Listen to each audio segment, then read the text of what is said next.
Next on Max TV, we take a look back at Winky Wright, Paul Williams, Chris Arreola, Jameel McCline, and we have news and notes coming up on the next round. And welcome to the next round. Steve Kim joined as always by Gabriel Montoya. Plenty of boxing to talk about. We begin round number 1 from the Mandalay Bay in Las Vegas. It was destruction by Paul Williams, middleweights in action. The Punisher with a 12-round decision over Ronald Winky Wright. Your scores, 119-109 twice and 120-108 in the HBO opening bout of the night. Heavyweights in action, Chris Arreola stops Jameel McCline in 4, moving his record to 27-0, registering his 24th knockout. I don't know what else to say about Paul Williams that hasn't been said, but I think it's pretty clear. I think physically and maybe stylistically, he may be the toughest matchup in all of boxing. It's absolutely the toughest matchup in all of boxing. He's becoming a true pound-for-pound fighter, man. Every time he fights, he gets more and more comfortable. He's finding range. He's using angles. He's using his footwork really well. The big problem is now that he's moving up to 160, the height advantage and the reach that he's enjoying, it'll still be there, but he's going to have taller guys. If he fights a Kelly Pavlik, somebody like that, the one big deficiency I saw is he likes to let his hands stay low and he pulls straight out. But that said, man, he did his job against Winky Wright. You know, here's the thing, though. I don't think he's really 6'1". I think he's 6'3". So I still think 85% of the middleweights and junior middleweights he faces, he has a decided height advantage. And you talk about maybe some of the deficiencies defensively. I think it's a classic case of a fighter. His offense is his defense. I think his activity is very hard to overcome. Yeah, he kind of reminds me of Kirkland and Valerio. There's kind of flawed fighters, but they have this superpower, and his is the ability to throw 1,000 punches in a fight. I mean, it was ridiculous. I mean, what was great about it, though, for him is that Winky, he's a rusty guy. He was waiting. I thought he actually fought a pretty good fight, but he was sitting behind that shell defense. All Paul had to do was just keep throwing punch after punch, and eventually he started breaking through the guard, shooting down the middle, or just taking what he could get. Gabe, you cannot use a shell defense against a guy like Paul Williams because you may block 8 or 9 shots. The problem is this guy will throw 10, 11, 12 punch combinations. One thing Carlos Quintana proved in that first fight, if you could shoot and move on the fly, move in and out and avoid punches with head movement and slipping, that's how you neutralize some of the stuff that Paul Williams does. But I tell you, you take a look at 47, 54, and 60, outside of Kelly Pavlik and maybe a couple other fighters, who really is even money with Paul Williams? Maybe Arthur Abraham would probably be the other name that I would throw out. But yeah, I mean, James Kirkland, he's 5'9". He's got that incredible pressure. Maybe he could live on the inside. But with an 82-inch reach and probably like 6'3", like you say, in the southpaw style, he's going to be a problem for everybody. He didn't just up his stock as a fighter in this fight. He made himself even more avoidable. I think the problem that he has is that Dan Goosen and Al Heyman, that promotional team, they have not made him into an attraction. And I think that's a shame that he has no fan base. He has no real marketplace to really hang his hat on. And I just see him fighting more HBO fights in sparse arenas, sparse crowds. But guys like Shane Mosley and guys like Kelly Pavlik, their refrain is always going to be risk versus reward. Paul Williams simply does not draw. Yeah. That's the shame of this all. Yeah, absolutely. It's a shame of kind of the state of the game. I mean, he's a guy that, yeah, he doesn't draw, but I thought that Goose and Tudor really missed a big opportunity with this fight. You had Chris Arreola, who's an L.A. attraction, if nothing else. They should have brought this fight out to L.A., as we had said. They haven't built Paul into a gate attraction. And I don't know what it's going to take. I mean, he doesn't really have the one-punch knockout power, certainly not at the elite level. But I found his fight really entertaining. He did what nobody really thought he could do, was almost shut out Winky Wright, who's a pound-for-pound Hall of Fame fighter. When he first came out, Gabe, I thought this was another version of Frankie Lyles, but he's not. He's much more action-packed. He's much more offensively inclined to sit in the pocket and wing leather and take some shots. And I think his toughness is very underrated. We'll talk about the moribund crowd later because that was an embarrassment. But you know what? Here's another thing. Chris Arreola is all of a sudden developing a bandwagon led by Larry Merchant, and I'm surprised. Here's a guy I thought came out of shape, and Jameel McCline, once he got hit in the 4th round, listen, I'm not one to question the toughness of a fighter, especially a guy like McCline who's been in with some of the very best. But you know what? There was a time when Jameel McCline would have found a way to get off the canvas and keep fighting. I would have to agree with you, man. The first 2 rounds I thought, oh, he's just here to get a paycheck. And then I thought, McCline He found something in his left uppercut, kind of an uppercut hook hybrid, and he seemed to kind of stun Arreola. And then I thought he was in the fight, but then Arreola just adjusted and took him out in the fourth. I really think the only reason McCline got up on one knee was to get a better view of the guy answering his question about whether or not the check had cleared. Well, it certainly cleared, and he got his one last payday. I think that is the end of Jamil McCline as a stepping stone or a gatekeeper in the division. Yeah. Chris Arreola is Chris Arreola. I think the pipe dreams that we have of he needs to come in at 235, 240, 245, let's just face it, he's going to come in at 250 plus from this point forward, and I think that's a shame because I don't think he's going to maximize his boxing ceiling. I'll say this right now. If they fight Vitaly Klitschko or Vladimir next, they are really not just making a fight. I think to a certain degree they are cashing in their stock. Look, you can teach a fighter how to throw a right cross, a left hook, or an uppercut. You can teach him defense. The one thing you can't teach him is the want to, the desire to be a champion, to do and make all those little sacrifices that take you to the next level. Arreola hasn't learned that. You know, to hear that he was going to be 245 earlier in the week and he comes in at a sloppy 255, it was just... It's an embarrassment, in my opinion. And the rhetoric this camp was, we didn't stay at Big Bear, so this time I'm motivated and I'm going to work hard. Well, guess what? The problem that I'm going to have with the fight with Klitschko is I think one of the ways you beat Klitschko, you got to get inside the jab, whether you fight Vitaly or Vladimir. Because if you stay at his reach, it becomes target practice with a straight 1-2. That's basically all they do. What I saw with Chris Arreola was a kid with heavy hands, but here's the problem. Ponderous feet with the inability to close the gap quickly. And if you can't close the gap quickly and put a quick pressure on a Klitschko and then throw a straight right hand, I think you're in trouble. I don't think he beats either Klitschko. The other thing you're going to need is, because either Klitschko is going to stay at a safety zone with that jab, you're going to need to expend more energy than him. You're going to have to use head movement, pop your jab a few times, even if it doesn't land, just to get inside to do what you're saying.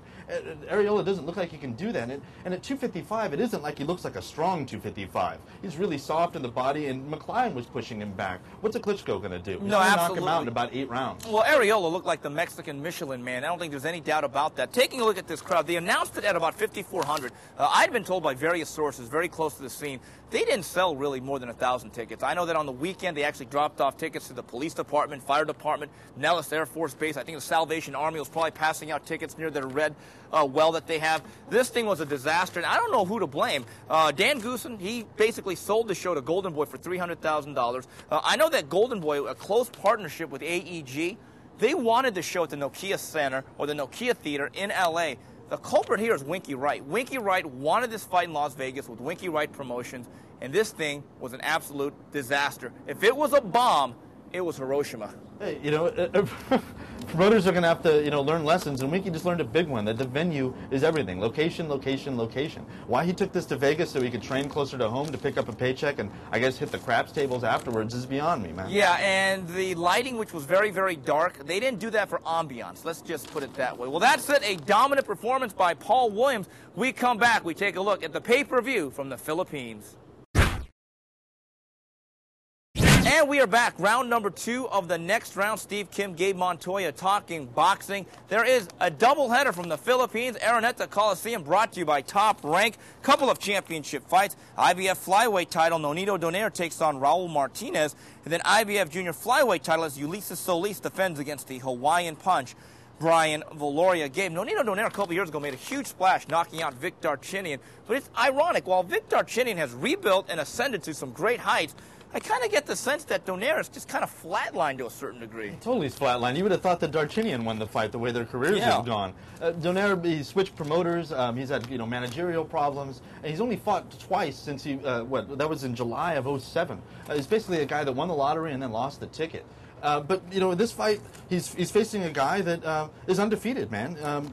He's 24-0. He's got 14 KOs, and he's coming off a first-round KO back in November. This is a guy that doesn't know how to lose, and I wonder, the 2 times I have seen Donaire, he hasn't looked that good. He looks like he's dying on the vine a little bit. Nonito Donaire is a talented guy, but I think his performance is up and downs like the Dow Jones. There has not been a level of consistency, and I agree with you. He fought a South African in November at the Mandalay Bay, and I'll say this right now. Without that cut stopping the fight, I think it's an absolute dogfight, and his title was in jeopardy.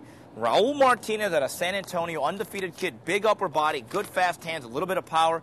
I'm not calling for an upset special, but I'll say this. I think Raul Martinez is going to be a live dog, and I think he's in this fight for all 12 rounds. Yeah, I'm not sure if I'm ready to go for the upset special, just because I think a good Nordino Donaire has got the skills, he's got the speed and the style to beat this guy, but the table is definitely set. You know, the special has definitely been ordered. I'm not sure if I'm going to sit down and eat just yet. Yeah, Nordino Donaire, I think the advantage he has, height, length, and reach, and I think he can jab his way to victory. Just might be a little bit more versatile than Raul Martinez. Last chance, Phil, is coming up for Brian Viloria. He's had one title shot after another, had a very disappointing title run come to an end early, facing the very difficult Ulysse Solis. Here's what I think. Brian Viloria, I think, has got to fight with a sense of urgency and almost in a desperate manner, and the thing that's maddening about him, he's Rocky Juarez-esque in a sense that he seems to put his punches on layaway, and he doesn't know how to shift gears. I think Brian Viloria is focused more than ever. I think he might get some home cooking.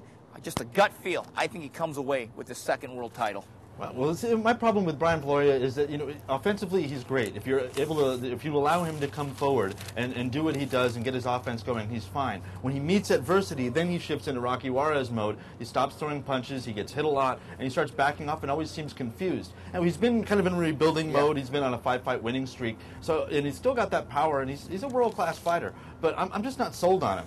I think it's a dangerous fight. I think to a large degree, if he doesn't win this fight, I think it's time to find a day job. I thought Gary Gittleson, the manager of Viloria, did a masterful thing last year. Instead of going for that quick title shot, they kind of rebuilt him. The one thing that Brian Viloria never had was an identity. He didn't really know if he was a boxer puncher, or a counter puncher. Well, back in the amateurs, he had a heavy left hook and fast hands. I'm not so sure even now he has still made the complete adjustment from being an amateur to a professional. But you know what? It's now or never, and the table is set. He's in his home country. He's supposed to be the home fighter. He's on a 5-fight winning streak. If you can't get it done now, it ain't going to get done. No, I would totally agree with you. I mean, I like Viloria a lot. He's an exciting guy. He's a really cool guy. But that's the thing. He hasn't put it back together. I thought he seemed very confused after his first loss. Because the fight previous, he'd had his, I think he picked up his title, but he had a really hard time doing it. And then he kind of lost himself for a little bit. But these last 5 fights, you have seen more. He's become more of a boxer. He's comfortable with his punch. He's comfortable with who he is in the ring. I will say that he was going to come out with a win, but I don't think it's going to be a big win. So there it is, the doubleheader from the Araneta Coliseum. We come back. We wrap it up with news and notes. Moving on with the next round, we go to news and notes for the next edition of Showbox. Highly touted Cuban Yuri Gamboa at 14-0 takes on veteran Jose Rojas with a record of 25-6-1. What do you think of Gamboa? I see the gambit in terms of the spectrum. Some people think he's the next Prince Nassim Ahmed, which I think is actually a pretty doggone good career. Other people see him as just nothing more than a glorified amateur. There's not a lot of middle ground when it comes to Yuri Gamboa. I'm just not sold, man. I mean, he's got the power, he's got speed, but he's got so many flaws, and they keep just feeding him guys. I see them building, you know, an undefeated record. I don't see them building a fighter.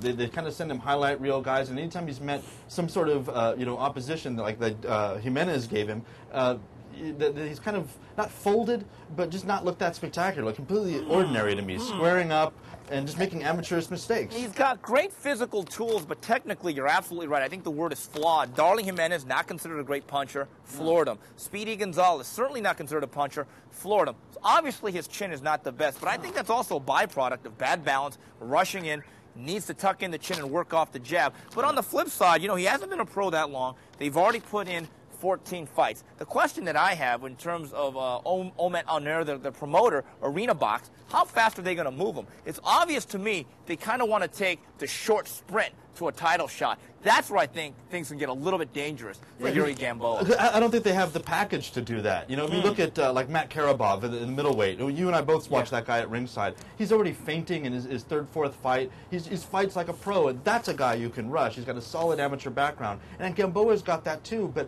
I think he's lived on his athleticism for so long, and it's kind of been a man among boys in the amateurs. Now that he's stepping up to the pros, I just don't think they're developing him right. Yeah, and Marcos Ramirez is another guy who's considered a heavy underdog. I believe out of Kansas City, Missouri. I was at that fight, Boxing After Dark in October.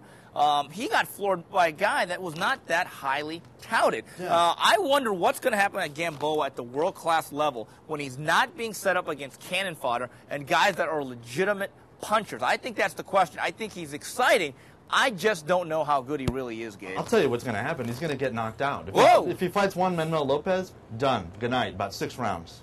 That is bold, my friend. That you're just going to leave it out there. I'm going to leave it out there. We wrap it up here with some tidbits, some big news here, June 27th, in a bit of a change-up. WBA junior welterweight titleist Andreas Kotelnik. He will not be facing Victor Ortiz. He'll be facing Amir Khan.